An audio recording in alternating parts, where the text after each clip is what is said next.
harus isi di Taman Mimpi. Sekarang kita cari tiket pulang. Semua bintang tamu sudah pulang, tinggal saya terakhir dengan asisten. Saya asistennya namanya Ronald. Dia baru mualaf. Pengasuh terus mungkin dia lihat rating agama ya. Agama ini kurang bagus, dia pindah agama. Jadi dia mualaf. Kita tunggu, sabar ya kakek ini mualaf dulu nih. Habis itu baru kita lagi. Sudah. Kita tunggu Trigana pertama full. Sampai terakhir bilang tunggu Trigana dari Oksibil. Tunggu di bandara tuh sudah kayak orang gila, sudah bingung-bingung. Trigana masuk, petugasnya bilang, kayaknya ada Trigana, oke. Cek ini full juga. Saya bilang, kau tanya sama siapa yang full? Dia bilang, saya tanya sama petugas bandara. Saya bilang, jangan tanya petugas, tanya yang bawa pesawat.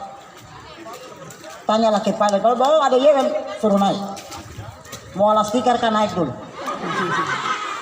Naik. Saya baru lihat pertama kali dong kasih boarding pass itu kayak kertas togel itu. Jadi ada Yewen ini boarding pass, ini apa? Saya kalau mati tidak ada asuransi. Uang 3 malam juga mungkin tidak ada.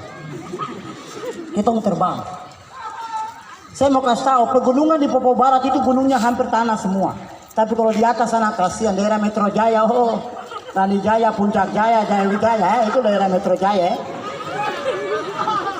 Itu sayang, dia punya gunung itu batu. Jadi begitu Trigana take off, angin pukul dia ke arah Gunung Susu itu, semua dalam pesawat, dalam nama Yesus. Yesus tolong. Harusnya kalau kita bawa bolpen dan buku lagu rohani satu album jadi. Terlalu panik. Sampai semua itu sampai terakhir begitu goyang semua darah Yesus, sampai Ronald yang mualaf juga bilang darah Yesus. Yesus tolong. Saya bilang Ronald, Anda baru mualaf, dia bilang sudah, Tuhan mana yang disebutkan pertama itu sudah. Kita ikut yang itu saja. Yang penting tujuannya sama untuk selamat. Nah ini momennya sama ketika saya dapatkan ketika saya dari Jakarta ke Bali, dan di dalam pesawat itu adalah mama-mama yang baru pulang naik haji. Jadi begitu pesawat dia kena turbulensi yang tinggi, langsung dari kursi pertama sampai kursi terakhir itu Allahu Akbar, saya di belakang Allahu Akbar, Allah Maha Besar. Serius. Setelah beberapa detik saya bilang, bahasa ini Katolik, saya punya Yesus. Ternyata begitu. Ketika Anda minoritas di tengah mayoritas, Anda akan ikut. Yang penting tujuannya sama, tujuannya keselamatannya, itu disebut dengan toleransi. Bisa tepuk tangan dulu. Itu namanya klarifikasi yang bagus ya, untuk aman sih sebenarnya. Habis kantor besok dong sidang saya di majelis lagi, aduh. Kakak kamu sabar ya, sedikit lagi lagu jalan. Lanjut.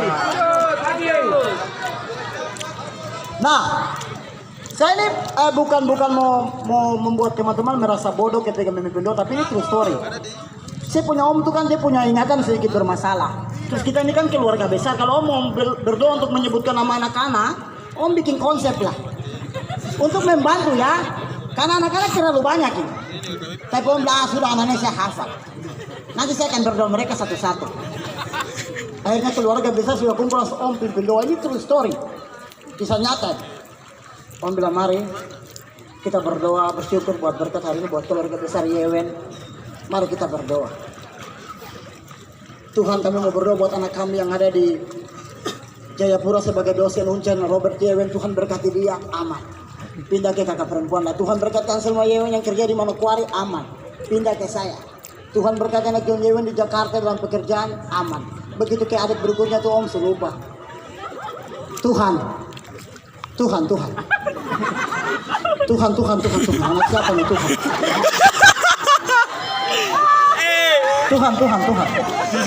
Tuhan Yesus, siapa anak ini Tuhan? Akhirnya apa, ada laki-laki dia kena di fisik Tuhan, anak yang hitam nih Tuhan. Anak yang hitam buta huruf ini Tuhan.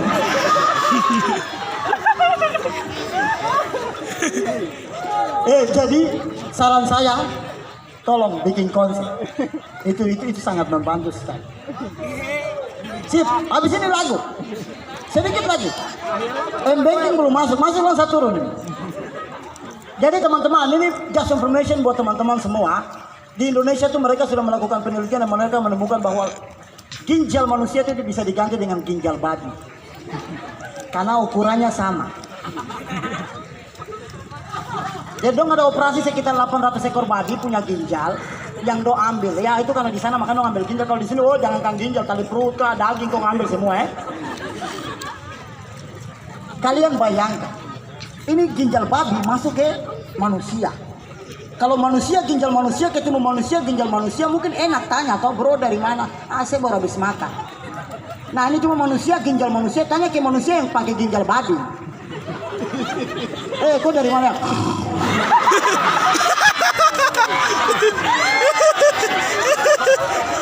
Kau makan apa?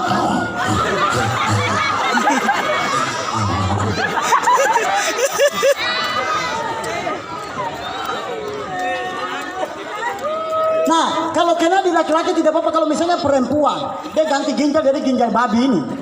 Terus ketika dia mengandung anak yang lahir ini bagaimana? Dia keluar menangis mungkin awal dia ngek. Iya, mungkin mungkin. Atau bisa saja bodoh ngek. Nah sekarang yang menjadi masalahnya adalah, aduh ini lucu sekali anjing materi. Masalahnya maksudnya anak dia lahirin dia punya ginjal ini apakah ginjal sebelah babi sebelah manusia? Tapi biasa kalau dia lahir tuh bukan ginjal yang babi, limpah yang babi. Makanya kalau makan tuh nasi gunung sekali. Coba siapa yang biasa makan nasi gunung? Coba cek limpah kayaknya babi tuh.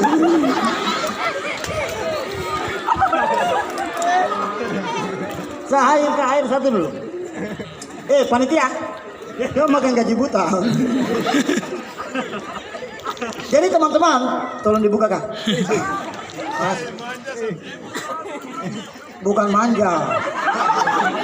Ini badaki ya. Jadi kemarin tuh saya bantu teman-teman saya sebagai duta KRIS untuk Bank Papua ya.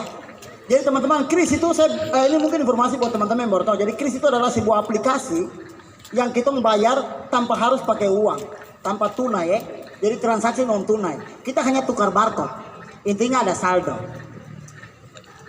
Bisa dimengerti ya? Jadi KRIS adalah transaksi tanpa transaksi non tunai. Jadi harga itu berapa kita tinggal kasih kita HP macam barcode, tak harga muncul sudah pembayaran selesai. Nah. Tidak semua orang mengerti KRIS itu apa. Makanya sosialisasi tentang KRIS ini harus dibagikan sampai ke mama-mama yang jual kangkung. Takutnya kau beli kangkung baru kau bilang mama saya bayar lewat KRIS, mati bilang KRIS siapa? KRIS itu apa? Saya punya laki nama Thomas. Mama KRIS itu non tunai aja pu istri kak. Harus sosialisasi baik. Om kayaknya nama KRIS jadi. Nah, bahayanya juga kalau kita naik taksi ya. Kalau sosialisasi tidak sampai di sopir taksi bahaya. Ada 2 penumpang turun di daerah entro baru bilang om sopir kita bayar lewat KRIS. Om pikir KRIS ini yang naik salah satu di penumpang di dalam. Sampai terminal dia tunggu dong. Bapak KRIS bukan. Ibu yang KRIS bukan, anak KRIS bukan, om sopir nama KRIS. Om bayar untuk om diri sendiri. Nah takutnya ini ke depan berkembang akhirnya dipakai di gereja. Persembahan tidak lagi pakai tandu-tandu, semua pakai KRIS. Dan persembahan itu biasa ada 3. Satu apa pembangunan lah, apa-apa tuh biasa banyak begitu. Mungkin kau pastikan kau punya saldo. Mungkin persembahan pertama kau tukar barcode berhasil. Begitu masuk persembahan kedua macam kau mau tukar barcode ini saldo tidak cukup. Akhirnya yang kau persembahkan kau HP. Lumayan tuh orang di gereja dan jual untuk pakai bangun gereja. Lama-lama kan semakin kau persembahkan kau HP langsung dong buka konter rohani, seluler. Nah takutnya berkembang akhirnya pembayaran mas kawin pakai KRIS. Kita tidak harus dansa pegang piring pikul capek. Cukup 1 orang saja dari pihak laki-laki atau ke itu. Permisi keluarga dong di sawai. Keluarga Yewa mau masuk peti kampung Mawar. 1 orang saja pak. Pihak perempuan buka pintu kasih keluar barcode langsung laki-laki tukar barcode berhasil produksi jalan.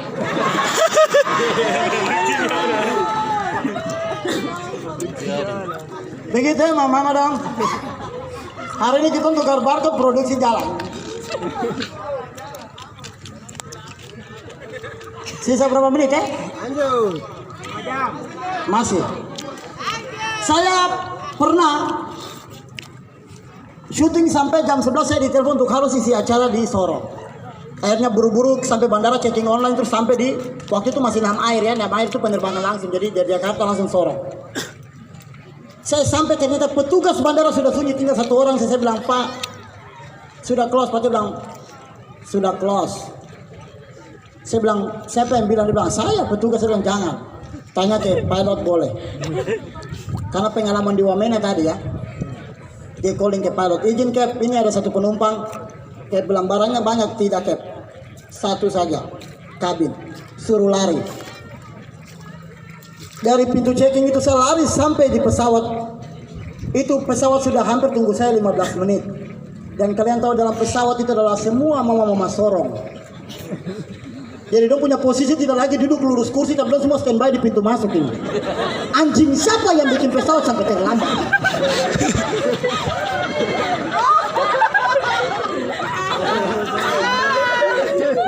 Saya karena sudah feeling, jadi mama-mama ini dong baru pulang Rakernas Partai PAN di Bali.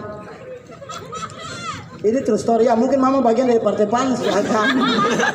Kami Nasdem ya.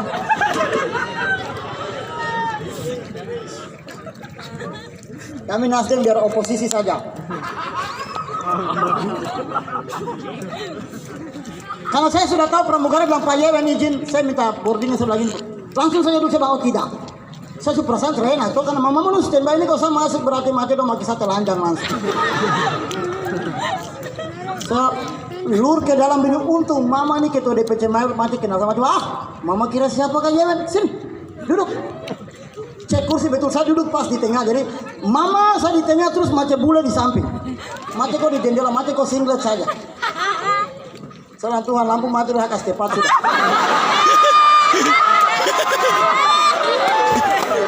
Maksudnya kalau lampu mati itu biasa pesawat terbang biar cepat. Kamu pikirannya hujan jadi, aduh.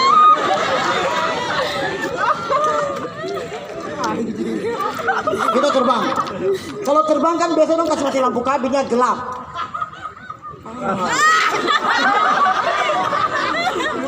Kayaknya bapak ini dia suka yang gelap-gelap.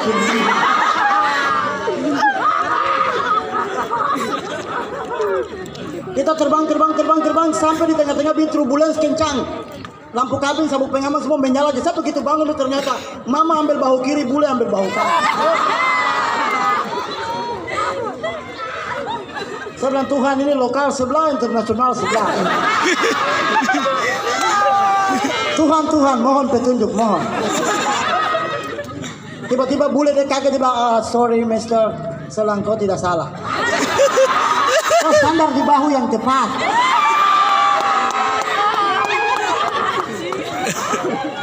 Tiba-tiba mama kok lagi kayak mau aduh anak mama minta maaf sama mama, kok salah. Kok salah, kok sengaja naik pesawat ini.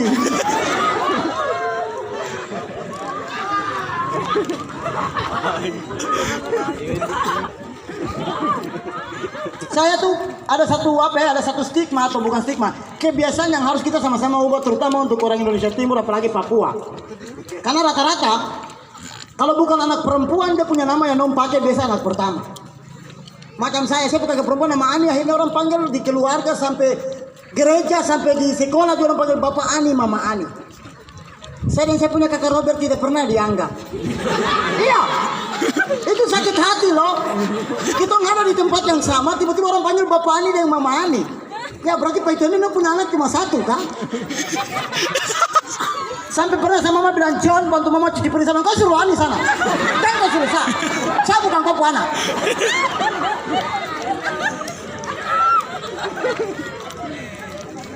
Akhirnya saya punya kakak Robert bersikeras untuk meninggalkan rumah itu. Percuma menjadi orang asing di rumah sendiri. Kita keluar dari rumah. Setelah itu baru Pace mulai pikir, Tuhan gara-gara Ani Cukima ini saya kehilangan dua laki-laki yang penerus generasi ini. Pace kumpul semua media, Cepos untuk klarifikasi. Pace bilang media sekalian ingat, kalau ketemu kami di mana jangan pernah panggil Bapak Ani atau Mama Ani. Panggil Bapak Ani, Robert dan John. Hajat ke gereja Toki Lonceng Gereja. Halo jemaat semua, shalom. Kalau besok ada ibadah lingkungan kah, wika, waka, apa itu, jangan pernah panggil Bapak Ani atau Mama Ani. Panggil Bapak Ani, Robert dan John. Pak itu ke sekolah lagi Toki Lonceng sekolah, shalom, salam olahraga. Papua orang bisa. Bapak ibu sekalian, besok kalau ada ibadah rapat guru kah, pengambilan rapat kah, jangan pernah panggil Bapak Ani atau Mama Ani. Panggil Bapak Ani, Robert dan John. Setelah itu klarifikasi, Om telepon. Om bilang Robert dan John, kalian boleh pulang, Bapak sudah klarifikasi. Begitu Om tutup telepon, Tante yang telepon. Robert dan John, tadi Om begitu tutup telepon, Om tutup usia. Hah? Kalau begitu Tante jangan tutup telepon sudah. Tante tidak tutup telepon, kita juga tidak tutup telepon. Veronica Telkomsel yang tutup telepon. Veronica ikut Om.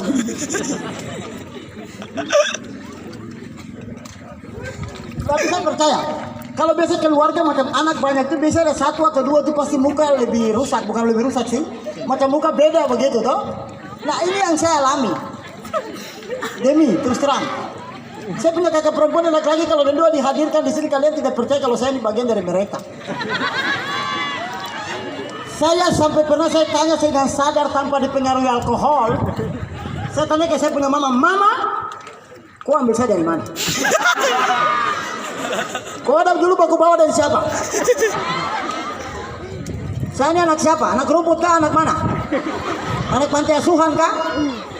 Kalau mama kau pernah ambil saya di GOT kah? Atau ambil saya di simpan pinjam koperasi kah?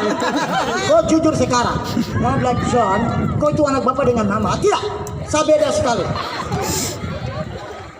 Masa pepatah bilang buah jatuh tidak jauh dari pohonnya, omong kosong. Saya buah paling jauh. Buah yang pohon tumbuh dekat jurang air bawah itu saya. Atau buah yang kelelawar bawah busuk, nah saya busuknya. Sampai saya bilang, Bapak maksudnya saya ini anak siapa? Tolong jawab. Mama bilang, John, kau itu anak bapak dengan mama cuma kau tesi. Maksudnya tesi, tenaga sisa.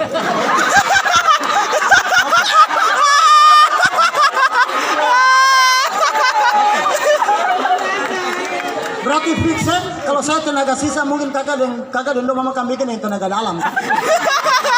Saya percaya kita semua dari goyangan yang sama kok.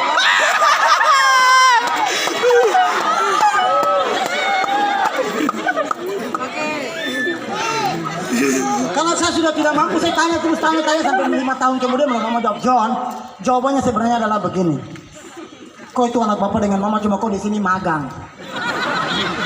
Jadi bapak dengan mama lihat tuh punya kinerja dan kelakuan. Kalau baik baru kita angkat jadi anak tetap. Jadi keluarga besar Rombo Isano saya masih dimagang di keluarga Yewen ya. Mungkin kamu bisa angkat saya jadi kampung anak kah? Anak mantu. Nah, pekerjaan bikin pusing ya. Saya kadang syuting terus butuh sesuatu. Saya pernah beli anjing. Jadi saya beli anjing husky itu 8 juta.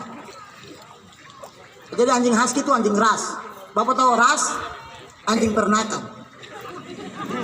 Jadi anjing dia kawin silang dengan kuda kah? Buat berapa anjing-anjing ini?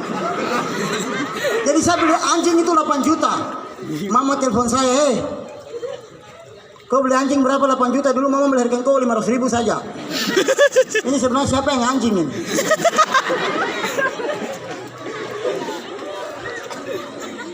Saya bawa anjing ini, husky ini saya kasih nama dia Lia ya. Nama panjangnya Brasilia. Jadi Lia ini saya bawa dia karena saya kerja. Saya titip di saya punya saudara perempuan dua, satu nama Laurencia, satu Natalia. Jadi dua-duanya adalah Lia. Jadi Lia jaga Lia baru mau kuliah.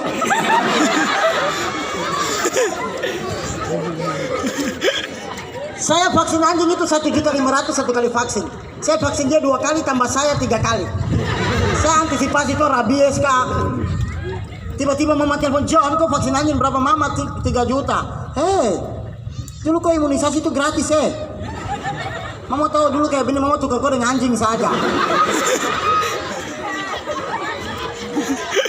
Akhirnya mama setiap kali telepon saya, anjing, baru kau anjing Lia mana? Terus saya bilang, Mama izin anjing Lia saya mau kirim ke Manokwari. Jadi anjing, bawa anjing ini mau kirim. Serius.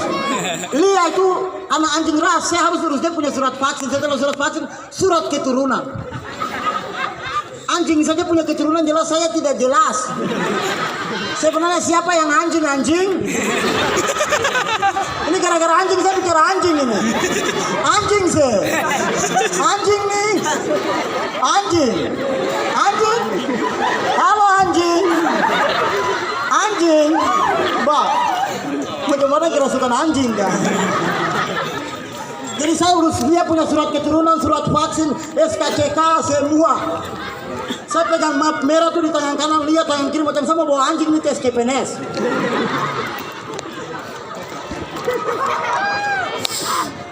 Kirim. Anjing bawa anjing ini kirim ke Manokwari. Sedangkan kita punya rumah di Manokwari itu ada anjing 12 ekor dan semua nama Nona. Jadi kalau kau panggil Nona langsung anjing 12 ekor balik. Kalau kau panggil Nona baru 13 ekor berarti yang terakhir Nona Mama.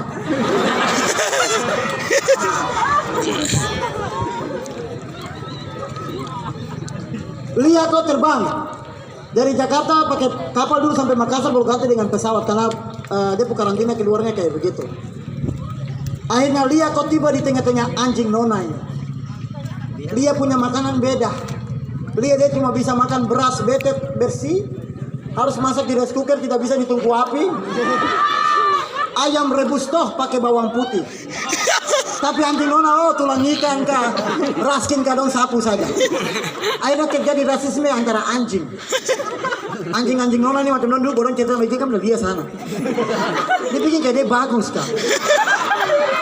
Anjing bodoh tergigit binatang bang. Anjing Nona yang coba itulah itu mikir tapi anjing jadi. Habis kok siapa? Saya juga anjing. Sudah, ini anjing bicara anjing ini. Ini gara-gara anjing kita orang bicara anjing ini. Anjing. Saya manggung di salah satu hotel termahal Shangri-La. Jadi Shangri-La itu sekali nginap satu malam tuh 13 juta. Saya bingung ya terlalu mahal. Kenapa mungkin kita sentuh dia bukan selalu. Mungkin terlalu mahal ya sampai dia nyaman begitu ya. Sentuh langsung sono. Habis manggung saya titip laundry, jadi baju kos satu, celana pendek satu sama izin celana dalam satu saya titip untuk laundry. Begitu saya minta bilnya, banyak kasih bil kan tuh harga berapa 900.000. Saya bilang Tuhan 900.000 saya kalau beli rinso saya cucikan pakaian semua ini.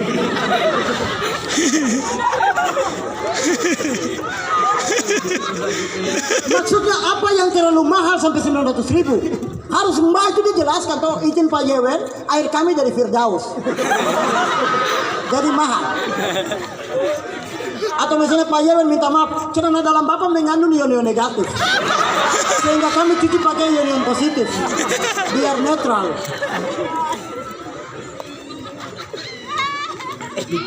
Habis manggung, minggunya saya ibadah di Gereja Santa Maria. Setelah pulang ibadah sampai Jakarta seminggu Gereja Santa Maria dibom yang di Surabaya ya. Mama panik. Mama telepon John, ya mama tidak usah sembahyang. Orang bom gereja, nanti kau mati. Masa gara-gara bom mama mau menjauhkan saya dari saya punya Tuhan? Mama dong biasa tertawa di belakang. Saya tidak peduli, sembahyang aja. Syuting ini sahur sampai jam 5 pagi, makan di Megi dekat Bidara Cina ya di Cawang, Jakarta Timur. Itu ada gereja namanya Santo Antonius Padua. Ibadah. Saya begitu jalan masuk ternyata semua security diganti oleh Brimob senjata lengkap sama anjing Helder 2. Jadi pintu itu dibuka khusus untuk satu-satu orang saja. Saya kan orangnya simpel lah, jaket, celana biasa-biasa terus masuk sembahyang. Tiba-tiba dong dia satu macam curiga begitu. Langsung pasti dia buka rantai sudah.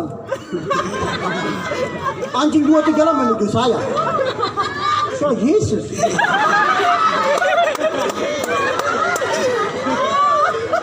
Anjing Helder Tuhan anjing besar ini kapan? Itu kalau kita masak Tuhan ini saya dari Waren sampai Urba semua makan. Anjing besar sekali. Anjing datang besar. Anjing besar. Saya dalam hati saya jual ya anjing. Jadi macam apa ya kalau kita kasih backsound baru ada kata hati itu macam anjing punya kata hati itu macam bilang orang ini mencurigakan. Orang ini pasti teroris. Tapi saya dalam hati saya juga bilang anjing ini tidak pernah nonton TV. Sehingga dia kita kalau saya ini artis.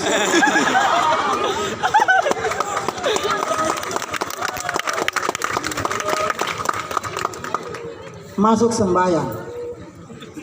Saya karena, tapi saya masuk tuh saya macam perasaan orang tua punya kata-kata tuh biasa doa ya. Saya bilang, ini kayaknya nanti bom meledak betul. Jadi saya bilang, Tuhan kasih petunjuk. Tiba-tiba ada bisikan betul, ambil kursi paling sudut dekat pintu keluar. Saya bilang, hadap pas pintu keluar. Duduk. Ibadah pembukaan, berkat pembukaan, semua perarakan masuk, Katolik ya, masuk semua, oke, umat sudah duduk, bacaan-bacaan, oke, sampai pas di homili, khotbah. Saya dalam hati, oke, biasa khotbah kan umat fokus toh, ini biasa bom meledak gitu. Oke, lagi fokus tiba-tiba ada satu bapak dia masuk langsung duduk pas di tengah CCTV. Saya bilang, oh ini bom keluarga. Saya dalam hati itu 3, 2, 1 bom meledak. 3, 2, 1 tidak. Tiba-tiba ibu lagi masuk ikut dia suami. Oh, suami istri.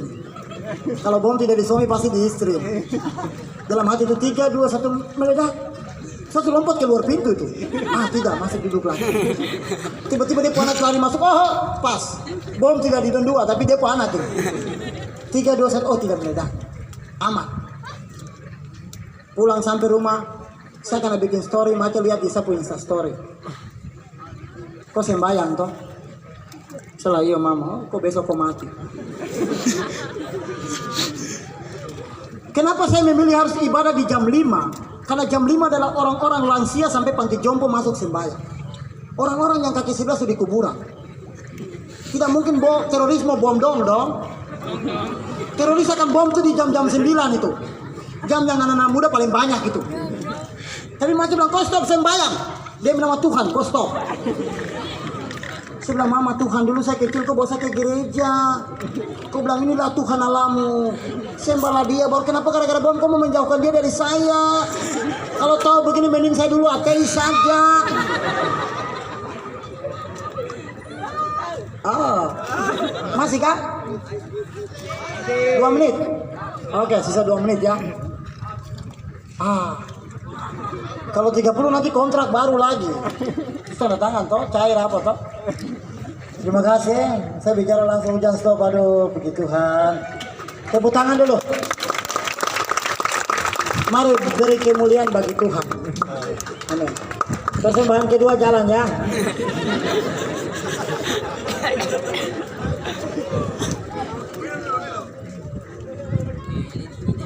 Ini true story. Jadi sama mama dulu lah, saya itu kan besar juga di Noken ya. Cuma macam punya babi peliharaan namanya Frankie.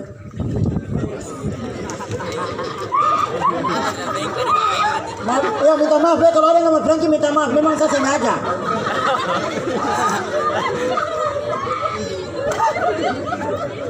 Kita ganti sudah, dia punya nama bola, nama panjang sepak bola.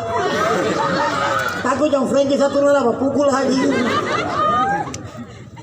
Jadi macam itu biasa gendong saya bawa ke kebun ya, jadi di gendong macam gendong Noken begini tuh, di sebelah kiri itu macam saya gitu kan. Macam di kanan tuh Frankie ya, tahu Frankie lagi bola. Jadi saya di kiri, bola di kanan, terus macam ya jalan ke kebun. Jadi tergantung aktivitas, kadang bola di kanan saya di kiri, saya di atas, bola di bawah, bola di bawah saya di atas, bikin bola, pokoknya kayak begitu. Aktivitas lama saja. Tapi pernah satu momen macamnya jalan gendong kita dua, langsung macamnya ketemu ular putih.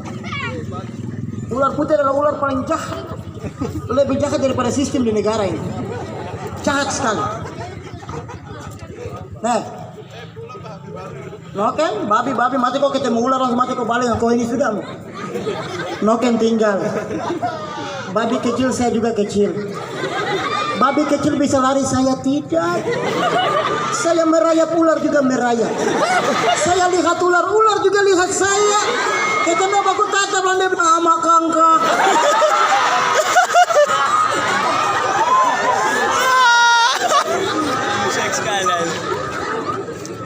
Lalu saya bilang, janggilaga coklat. Ular bilang, apa kau masih ingat saya toh? Saya yang dulu kamu orang-orang Sorong makan itu. Untung kamu sudah di Taman Eden. Kalau orang Sorong Taman Eden, manusia tidak akan jatuh dalam dosa. Karena kita membantu Tuhan membasmi iblis. Ular saja kita makan, apalagi kepiting dan udang. Kita slaber. Terakhir ya dari saya, satu momen yang saya tidak akan pernah lupa adalah kita pernah perform di Fakfak. Saya temani Bapak Uskup peresmian gereja, penetakan batu pertama di gereja di namanya kampung tuh Broken Dick, Fakfak. Terbang dari Jayapura sampai Sorong aman. Kita ganti dengan wings ATR, wings paling-paling terbang. Begitu dalam perjalanan tuh saya baru tahu kalau ternyata bandara Fakfak cuma 800 meter. Bandara Serui yang tadi apa? Dia nama Manikap apa? Apa? Kamanap. Yo, saya kira kita beneran di Thailand. Yuk, pulang. Welcome to Kamanap. Manikap. Manikap apa?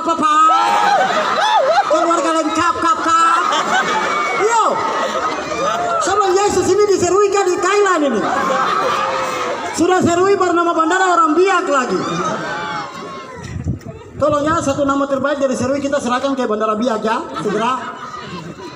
Kalau lomba wayang kau bisa lah. Terbang. Sampai tengah perjalanan tiba-tiba saya baru tahu kalau ternyata Bandara Fakfak cuma 800 meter. Jadi pesawat dia kalau landing harus landing benar-benar di ujung aspal. Jadi ujung landasan itu harus pesawat dia ban kenal supaya dia bisa rem dapat di ujung. Kalau kita misalnya landing di tengah kita harus take off ulang lagi putar baru landing ulang lagi. Tiba-tiba posisi yang mulai mematikan itu sudah muncul ketika pilot bilang, ladies and gentlemen, position landing. Bapak Uskup balik ke saya, ada Yewen siap Bapak, aman. Pesawat mulai getar semakin rendah aku lebar mulai kena ujung aspal. Saya perhatikan dari kursi pertama sampai kursi terakhir itu saya akan bantu pilot injak rem. Jadi begitu bang kenal kita, dalam nama Yesus. Bapak Uskup bilang Yewen rem siap Bapak rem. Pesawat sudah berhenti juga ya Bapak bilang Yewen rem siap Bapak siap. Karena kamu tahu di ujung bandara itu jurang 200 meter. Pemadam kebakaran sinar air tidak akan sampai. Jadi misalnya kalau ada pesawat yang meledak baru 2 penumpang selamat misalnya macam naik minta tolong tetap orang bilang meninggal di situ sudah. Kita sudah tidak bisa tolong keras bunga mana hambur. Tuhan memberi Tuhan yang mengambil. Terpujilah nama Tuhan. Warapen thank you. Terima kasih banyak. Selamat malam. I love you. Pasang kamu semua. Thank you.